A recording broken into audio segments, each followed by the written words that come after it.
ദൈവത്തിന് മഹത്വം. ക്രിസ്തുവിൽ ഏവർക്കും സ്നേഹ വന്ദനത്തെ ഒരിക്കൽ കൂടെ അറിയിക്കുന്നു.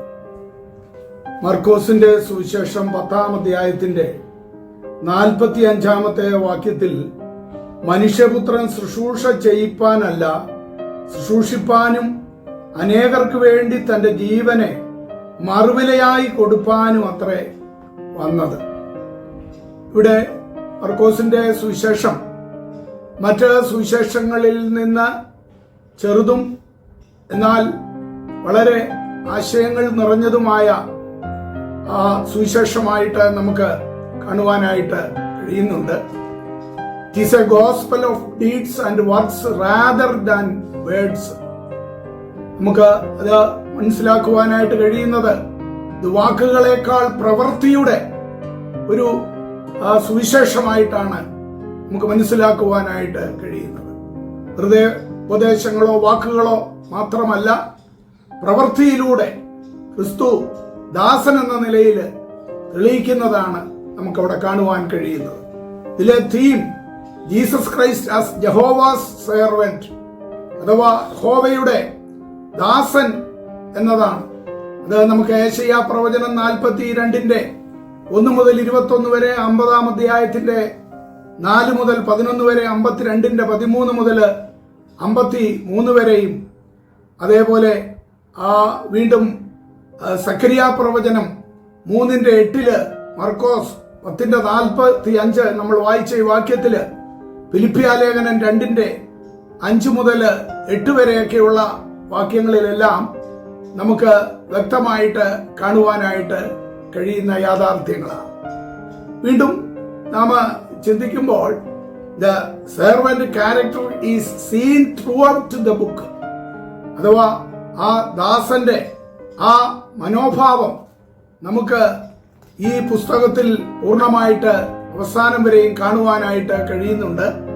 There is no genealogy of Christ. കർത്താവിന്റെ ആ മറ്റ് വംശ പാരമ്പര്യത്തെ കുറിച്ചൊന്നും ഇവിടെ നമുക്ക് കാണുവാനായിട്ട് കഴിയുന്നില്ല. അല്ലെങ്കിൽ തന്നെയും നമുക്ക് ചിന്തിച്ചാൽ ഒരു ദാസന്റെ ജീനിയോളജിയെ കുറിച്ച് അല്ലെങ്കിൽ ആ വംശ പാരമ്പര്യത്തെ കുറിച്ച് ആർക്കാണ് പറയുവാനായിട്ട് ഉള്ളത്?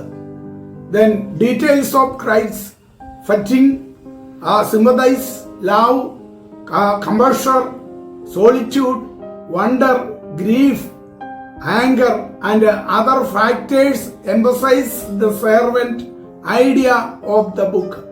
ഇവിടെ നമുക്ക് കാണുവാനായിട്ട് കഴിയുന്നത് അതെ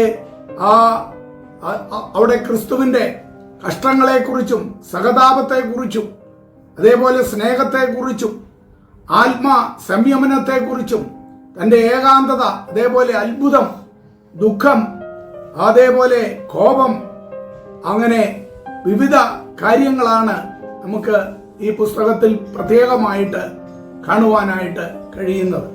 അതേ നമ്മൾ ചിന്തിക്കുമ്പോൾ ഇവിടെ നമ്മൾ വായിച്ച വാക്യത്തിൽ മനുഷ്യപുത്രൻ ശുശ്രൂഷ ചെയ്യിപ്പാനല്ല ശുശ്രൂഷിപ്പാനും അനേകർക്ക് വേണ്ടി തന്റെ ജീവനെ മറുവിലയായി കൊടുപ്പാനും അത്രേ വന്നത്. അതേ പ്രിയമുള്ളവരെ, മറ്റ് സുവിശേഷങ്ങൾ ആ യേശുവിന്റെ മറ്റു മുഖങ്ങളെ കുറിച്ച് വർണ്ണിക്കുമ്പോൾ ഇവിടെ ദാസനെ പോലെ നമുക്ക് വേണ്ടി കഷ്ടമനുഭവിച്ച ക്രിസ്തുവിന്റെ ഒരു രേഖാചിത്രമാണല്ലോ ഈ സുവിശേഷത്തിൽ നമുക്ക് കാണുവാനായിട്ട് കഴിയുന്നത്. അതെ, നാമും ആ കർത്താവിനോട് ചേർന്ന് ആ ദാസമനോഭാവം ഉൾക്കൊണ്ടുകൊണ്ട് മുൻപോട്ട് പോകുവാനാണ് കർത്താവ് നമ്മെ വിളിച്ചിരിക്കുന്നത് എന്ന് മനസ്സിലാക്കിക്കൊണ്ട് അതേ തന്നെത്താൻ ത്യജിച്ച് അവനവന്റെ ക്രൂശ് എടുത്തുകൊണ്ട് നാം മുൻപോട്ട് പോകുന്നെങ്കിൽ നിശ്ചയമായിട്ടും ദാസനെ പോലെ സേവ ചെയ്യുവാൻ കടന്നു വന്ന കർത്താവിന്റെ കാൽച്ചുവടുകളെ പിൻപറ്റിക്കൊണ്ട് നമുക്ക് അനുഗ്രഹവും വിടുതലും പ്രാപിച്ചെടുക്കുവാനായിട്ട് സാധിക്കും എന്നതാണ് ഈ സുവിശേഷത്തിന്റെ പ്രത്യേകത. അതെ പ്രിയമുള്ളവരെ, ദൈവാക്കരത്തിൽ താഴ്മയോടെ വിനയത്തോടെ നമ്മെ തന്നെ ഏൽപ്പിച്ചു കൊടുക്കാം. അവിടുന്ന് നമ്മെ അനുഗ്രഹിക്കുമാറാകട്ടെ. തേജസ്സിലേശുവിൻ പൊന്മുഖം ഞാൻ കാണും കാലമേറ്റം ആസന്നമേ. തേജസ്സിലേശുവിൻ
ശാശ്വതമാം